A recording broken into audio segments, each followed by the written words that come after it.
Hello, my name is Lee Presser. This is my show. I speak frequently to very interesting people. Some of these conversations are so exciting, so intellectually stimulating, I thought others might like to listen in.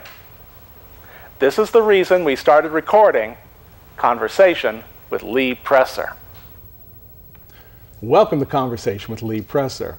On March 23, 2007, the Missouri State Board of Education stripped the St. Louis public school system of its accreditation and took over its management responsibilities. The State Board decided to create a three-person school board called the Special Advisory Board to operate the St. Louis public schools. Today's guest, Rick Sullivan, is the president of that three-member board. His colleagues on the board are Melanie Adams and Richard Gaines. Mr. Gaines was a guest of this program in April of 2009. St. Louis public schools face enormous academic and social problems. As a result, many city residents have placed their children in private schools or moved the family to a better school district. The district's enrollment has fallen from over 115,000 to under 25,000. Today we will be discussing what the Special Advisory Board has accomplished since its creation in 2007 and its plans for the future. Rick Sullivan, welcome to the conversation. Thanks, Lee. How are you? I'm great. You? Terrific. You guys have been busy since 2007 working on the St. Louis Public School. This is, by the way, not your main line of work, is it? No, it is not. Why don't you just give a little bit of a resume as to who you are when you're not being the president of the Special Advisory Board? My entire business career was with McBride & Son Homes, a regional home building company based in St. Louis, and actually left that organization in 2008.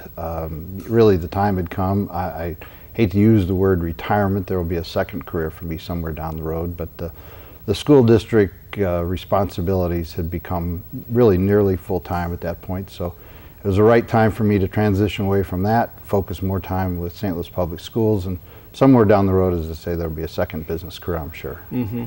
Well, this isn't a forever thing. The Special Advisory Board, technically, when it was created, was given to 2011 to get the school district squared away. Is that date still online, or has the state decided to extend that date? Yeah, last November, the State Board of Education actually extended the term of the Special Administrative Board through June of 2014. So another 3 years or so to continue our work. Aren't you lucky? Yeah, I guess. There is still an elected school board, is there not? There is. What is their function, if any? By state statute, their responsibility is to audit the operation of the district, oversee, I guess, the Special Administrative Board, or at least observe its performance, and then report publicly what is taking place. So while there was some confrontation with that group at the beginning, and everybody wasn't exactly sure how this was going to unfold, it was the first time it had ever occurred in Missouri.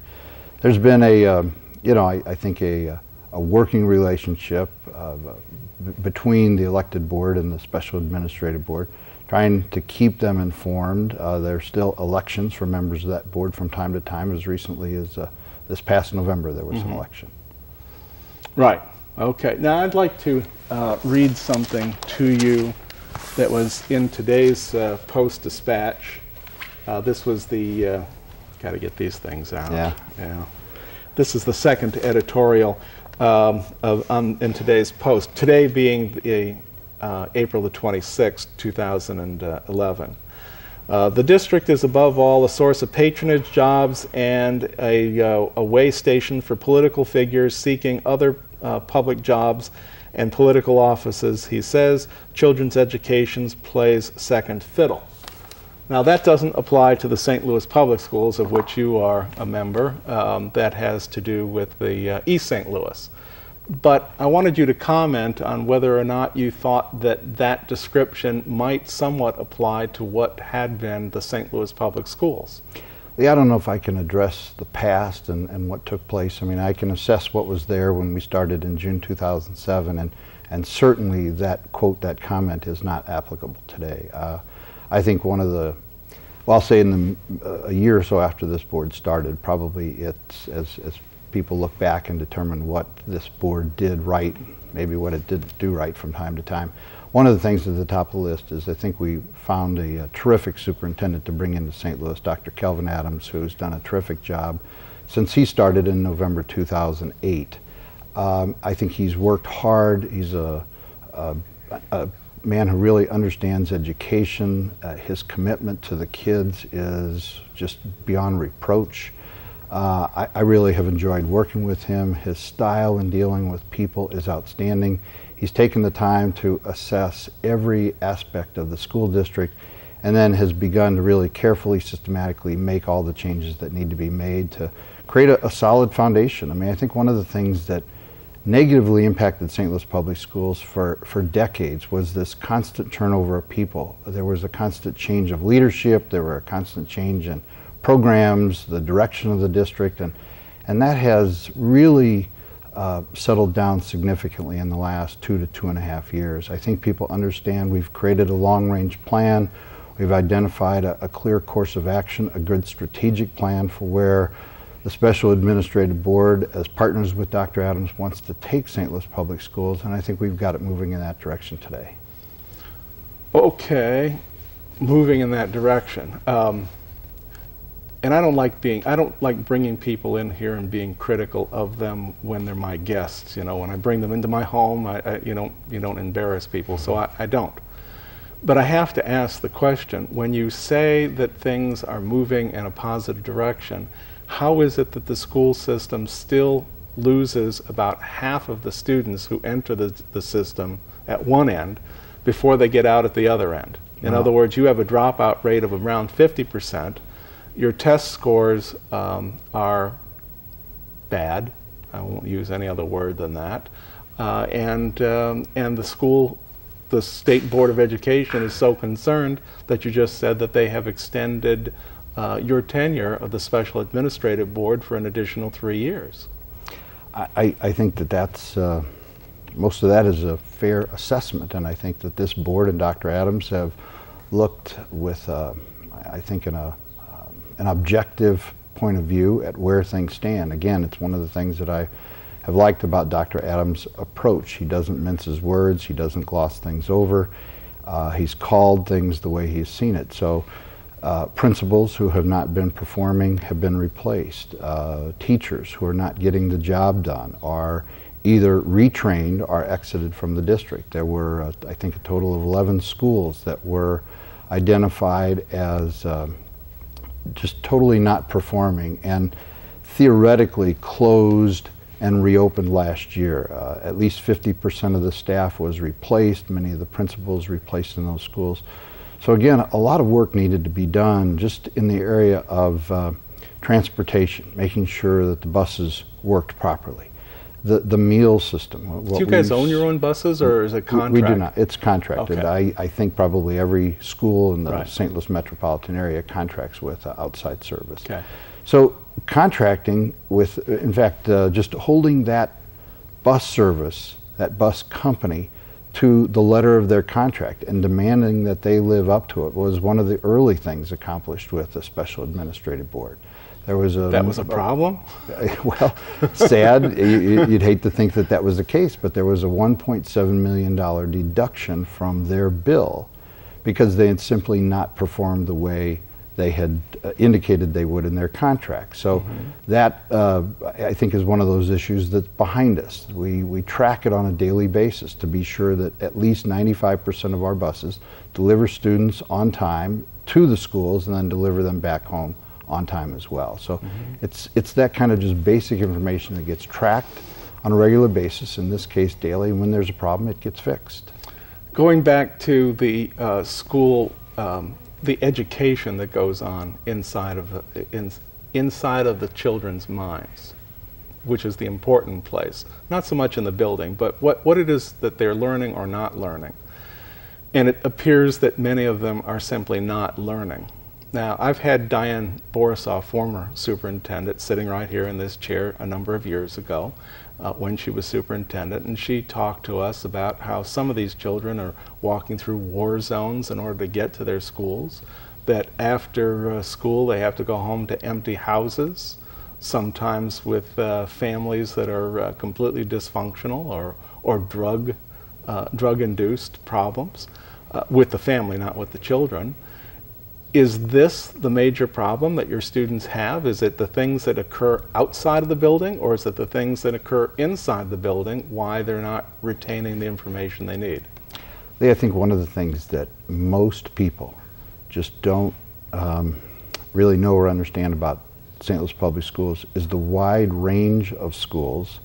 I say the schools that go from the very best, Metro High School, to frankly some of the lowest performing in the state. So it's that wide range of schools.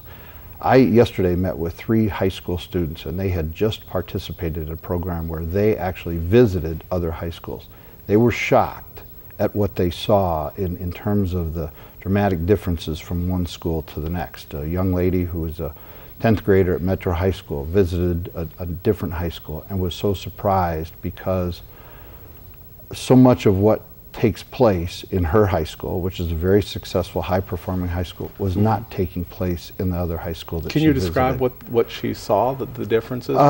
Yeah, students who were not being respectful of the teacher, teachers who weren't as engaged with their students as they were at her high school. So just again, sort of differences in a day-to-day interaction between student and teacher, between the way the students' attitude, their view of school. Her sense was that these were students who were just there because they had to, because somebody made them.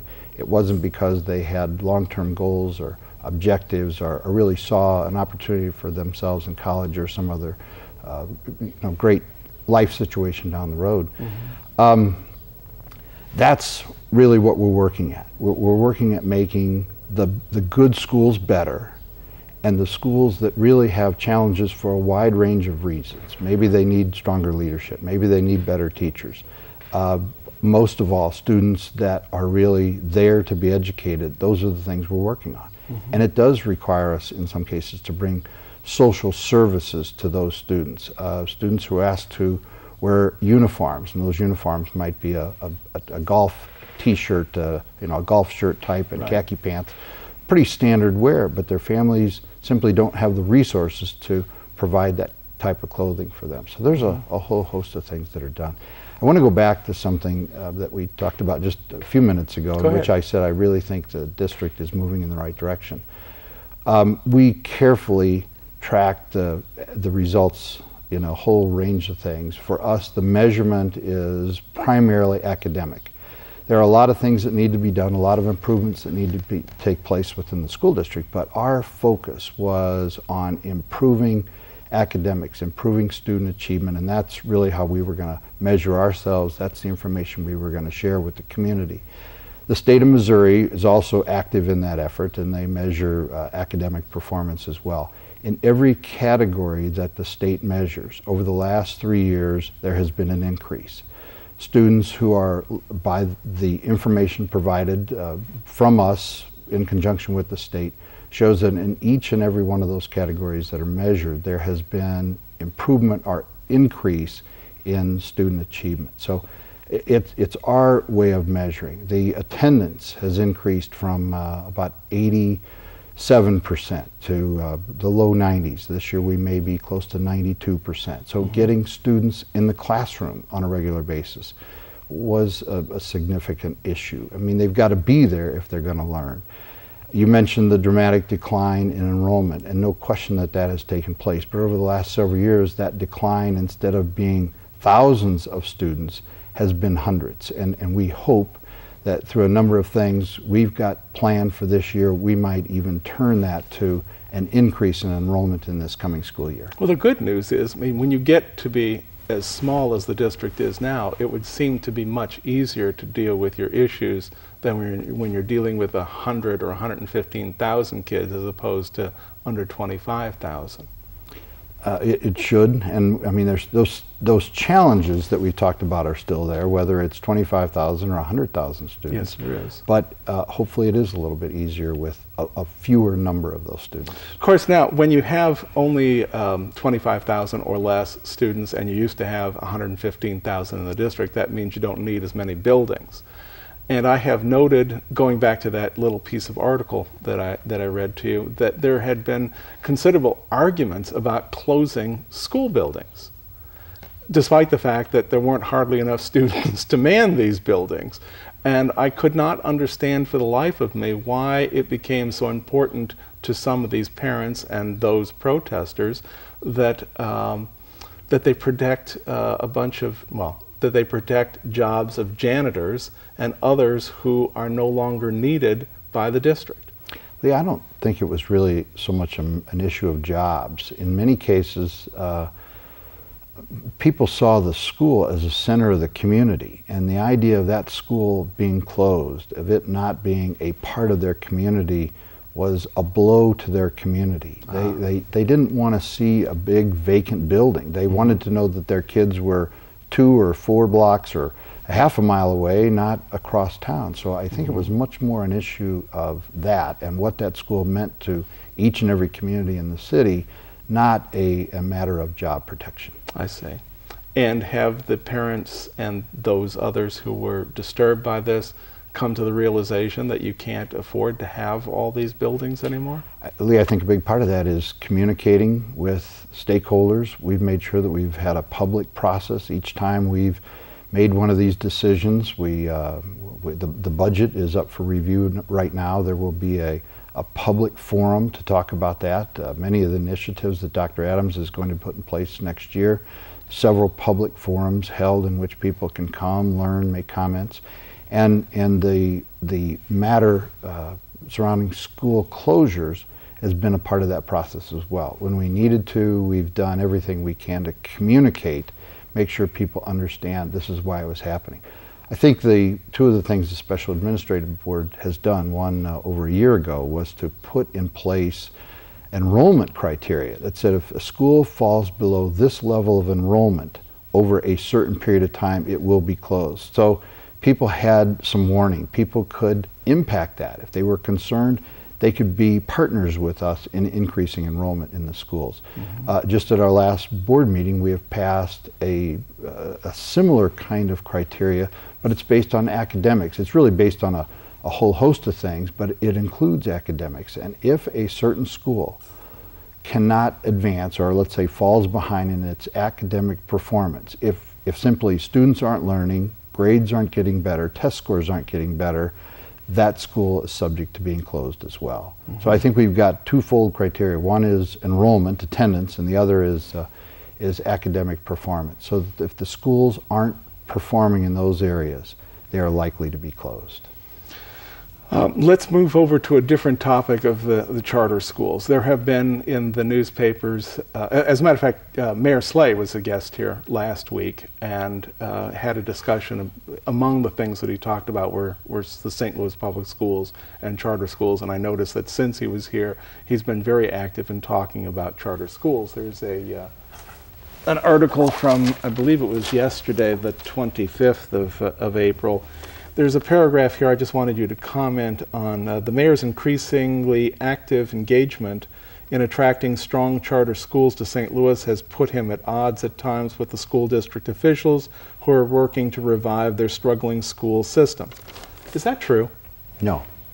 I think the mayor, like every citizen in the region, wants good schools in the city of St. Louis. I mean, I think if you're a resident of Chesterfield, or you're a resident of maybe on the Illinois side, you know that the downtown core of St. Louis is what the nation measures St. Louis by. And so people want to know that we've got a vibrant downtown, they want to know that we've got a successful business district, and they also want to know that we've got a good school district. And the district that is measured is St. Louis Public Schools. People in the city, people surrounding the city, want good schools in the city. And we know that that's the mayor's point of view. That is certainly the view of the Special Administrative Board. I think the mayor has been active in engaging or attracting any and every good school to the city of St. Louis that he possibly can. So certainly the announcement of these 3 schools is not new. Other new schools have opened. Some opened last year, some opened in the previous year. So I think this is an ongoing process to continue to try to provide the best schools possible, give residents of the city a as many choices as they can, and certainly we recognize that. We are, I think one of the critical things for the Special Administrative Board and Dr. Adams has been to change people's view, both inside and outside the district. My view is that we're not the same public school system any longer. We essentially need to function, think, and operate like a private school. We are competing for students. We need to reach out and recruit for enrollment. We are competing for teachers. We're competing for good leaders, administrators in our schools. And we've got to recognize that. The days of just opening the doors and expecting the students to show up are over.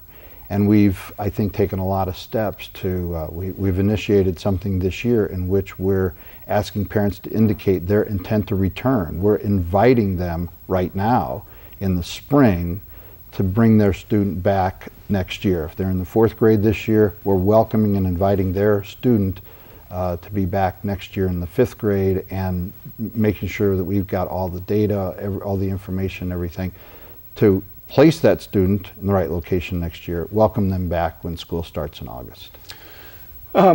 Before we went on the air, you and I talked about a movie, a documentary called Waiting for Superman, which is a documentary about public schools in the United States. It focuses on some children who are in various school districts that the documentary maker focused on. And one of the things that was talked about in there was that there are teacher unions that protect teachers who aren't teaching. Is that still a problem in the St. Louis public schools? And as you recall from the movie, they actually showed people went in there with hidden cameras and showed teachers just sitting at their desks, reading, refusing to teach. And that according to what was said in this documentary, that even though they did that, by union rules, they couldn't be fired or gotten rid of. Is that a problem in the St. Louis schools, or is the union working with you on that issue? First, I would say that we have a great working relationship with 420, the union that represents a good number of the teachers, not all of them. I think they have been our partners. They recognize the importance of having good, hardworking teachers and have been cooperative when it's been necessary for us to remove or replace a teacher. There are processes. People forget it's really tenure laws in most states. Certainly it's tenure laws in the state of Missouri that have to be dealt with, not necessarily rules and regulations of a union. So the union policies usually follow the tenure, but really those teachers, if you're going to say there's protection, their protection comes from state statute, not from conditions imposed by a union. I see. In those tenure requirements, in those tenure rights, if you will, there are certain processes that need to be followed for informing a teacher that they're not doing the job that's expected, providing some training. It's called a personal improvement plan. I may have the first word wrong, but it's an improvement plan to make that teacher perform better, make them aware they're not doing the job, help them get the professional training they need to do better. And if at the end of that process they have not improved performance, the students are in their classrooms are not learning any better, their employment is terminated, and the union has always been 100% supportive and has worked with us in that process. Okay. We got about 4 or 5 minutes left, and usually at this point in the program I'll say to the guests, if there's anything that we haven't talked about yet that you wanted to talk about, please go ahead. I appreciate that chance, and I will. I think that I talked about this earlier. Dr. Adams and the Special Administrative Board have taken a number of steps over the last several years to make the basic things better within St. Louis Public Schools. I certainly am not going to suggest that they're all in good shape. We still have a lot of work to do. We'll always have a lot of work to do, but we're beginning to change our focus. Dr. Adams is now changing direction with bringing into place schools in which students want to attend. I talked about this earlier, we've got a long list of high-performing schools. Those schools weren't full. We had empty seats in those schools. So we have strived this year, or for the next school year, to make sure we're at 100% enrollment in every one of those higher performing schools. something simple, something basic, but we're going to make sure every one of those seats is full this year. Where are these students? I mean, well, we just had some available seats. Right. And we needed to make sure that every one of those opportunities for teaching a St. Louis City resident in one of our high-performing schools was taken, that we didn't have empty seats in those schools. Dr. Adams has proposed introducing a number of schools that we think families are going to find very appealing. The interest for some in a single or same gender school. There's a African-centered curriculum. We've observed a school in Kansas City that has been highly successful. I actually think it's a charter school, but we're bringing that curriculum into a St. Louis school, and we'll introduce that next year. So there's a host of things that Dr. Adams has announced that will be put in place in the coming school year. 8th graders will be given, actually this started this year, 8th graders are given a choice on which of the comprehensive high schools they want to attend. People again forget, many of the students in St. Louis have an opportunity to attend a school of choice. They can attend a magnet school or a school that they know is high performing. State tests, state records show that that school is a high performing school. Students have an opportunity to apply. If they're accepted, they attend. And those who didn't at the high school level were assigned to certain high schools. Now they have even a choice there. So as many good choices as we can offer to St. Louis residents, we're working at that. We've asked for the opportunity to be a sponsor, an expanded sponsor of charter schools, looking to again bring more options, more opportunities into the St. Louis public school system on behalf of St. Louis City residents. in the last couple of minutes, can you just describe first briefly what a charter school is and why some people think that they're in competition with the public schools? Lee, I say it was the structure in which Missouri introduced charter schools. There was such a focus to give the schools independence that the Missouri structure is set up differently than it is in most states. Mm-hmm. Charter schools are a part of Chicago public schools. They are a part of New York public schools. They are incorporated into the school district. So the way that the whole process, they're not in St. Louis and they're not in Kansas City. St. Louis and Kansas City are the only places where charter schools are authorized. And they're authorized in a very independent fashion. They're like private schools? Well, they can function like private schools with public funding. Mm-hmm. There's a board that oversees them. They have a university, not necessarily a state one, a university that serves as their sponsor. People are looking to expand the options and the opportunities to create even more charter schools today. But having accountability and having oversight of those charter schools, I think, is critical. I think people have interpreted St. Louis Public Schools took over a failed charter school last year. 2 other poor performing charter schools closed last year. Many of those students came into St. Louis Public Schools, and sometimes people have interpreted that as a conflict when it's simply working with the state to make that work. Thank you for that description. Appreciate it. I'm very glad to have had you here. I'd like to have you come back at some point in the future and talk more about this. I've been speaking with Rick Sullivan. He is the president of the Special Administrative School Board for the public school system. We've had a very interesting conversation. We hope to see you next week. Thank you.